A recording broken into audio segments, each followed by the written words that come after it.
back in the van, and I've got a few updates for you. Alright guys, let's go ahead and start. I think where I left off last in the last update is underneath the bed. I finally built the trays and put on the drawer slides for both the electric cooler as well as the ottoman slash clothing dresser, whatever you want to call it. So here's what we got going. I got the electric cooler, measured it, got plenty of space. This one is on two 50-pound drawer slides, so we've got 100 pounds worth of weight capacity.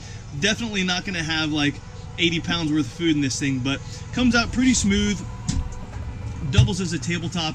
And as you guys probably remember from a previous video, I've got about 53 liters worth of space in here, and I can make this all freezer, I can make this fridge, or I can change the temperature and make it all one big refrigerator from this touch screen. Very excited about this. And these places right here are very likely where my coffee is going to go in the morning, because on these two 200-pound drawer slides, it gives me 400 pounds worth of support on my ottoman. Now you can probably hear it's a little bit rigid, because it turns out one of the pieces of wood has a bit of a twist in it, so I'll have to wax it, I'll have to grease it, whatever. But this comes out a full 50 inches because this ottoman is 48 inches, and I can open it up. Obviously there's nothing in there right now, but this is where my clothing storage is going to be, and this is very likely how I will take my coffee in the morning, relaxing, lounging, letting the skylight do what it does, and gives me an opportunity to look outside should I choose to have the doors open. So that's what I got going on underneath the bed. In the bed space, obviously it looks like, well, this is my crafting table right now. This is a project space. But what I got going on, let me move this this fridge out of the way. So right now I've got a bunch of things going on, but what I want to show you for the bedroom space is the plan is to frame these bump outs, both the left and the right side. And once I finish this space, I'll have just over 50 inches of north to south bed space. So 50 by about 71. It's going to give me plenty of space to sleep in. But what I want to show you is the ceiling portion. I put up, not sure what you call it, but I put up the sub ceiling, just some hardboard right on top of the some extra wood that I put on there and the insulation. But what I want to show you is that I ordered these wall panels from Amazon. Man, this thing won't stay still. Very geometric, very kind of like modern looking, and I painted them with a spray color called Perfect Gray. It's very light, just kind of like an off-white, which is what this whole bedroom space is going to look like. And they're going to go all along the ceiling once I'm done building a very little bit of storage. The goal with this space is to keep it very open. I'm not going to have like a bunch of storage. I'm not going to have a bunch of shelves. I'll have a little bit, let me show you here. I'll have a little bit extended here, what I've got in the office space, but it's only about 7 inches tall, and however, I don't know, like 8 inches deep, so it's not a big space, just enough for me to roll up some extra beddings, put it in there. But I want this whole space to be very open, very clean. The plan is to have about 5 inches worth of foam mat to sleep on. These, of course, on the ceiling, and the rest of this is actually tufted with I got some brass rivets and a very nice off-white. I learned is like a vegan approved fake leather. But in any case, it's going to stay very, very open. I want it to be very inviting, very clean. That's the plan.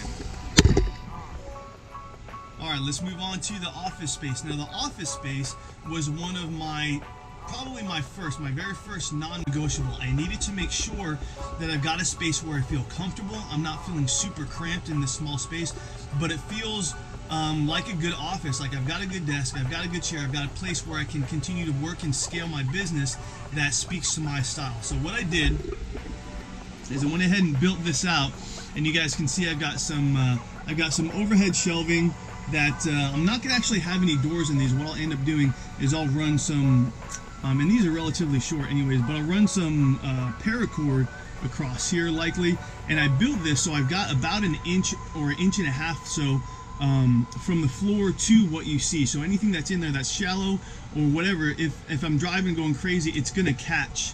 It's gonna catch over here before it actually tumbles out. And I'm not gonna have a lot of stuff in there anyways. More about this 3D panel. Now these 3D panels, same ones that I bought, but I painted this with basically a color called light gray. And I'm gonna cut a few more of these and glue them all along the back end here. And I tell you what, when these puck lights catch it, it's gonna look awesome. So that's what I got for the office space. I added, I was gonna paint these. I have a color called Cracked Pepper, which is amazing. It's like a really foggy gray, but I ended up doing this, painting it, and I didn't like the way it looked because it was too close to this color, which is called Poppy Seed. It's like a blue gray, and I tell you what, this video is not doing it justice, but it really pulls off of the blue undertones in this gray floor. So I ended up getting this dark mahogany vinyl wrap, putting that on. I think it looks great. I love it. I put it on the extension, and this thing is solid. This hardware boasts 160 pounds worth of weight you can hold on these things.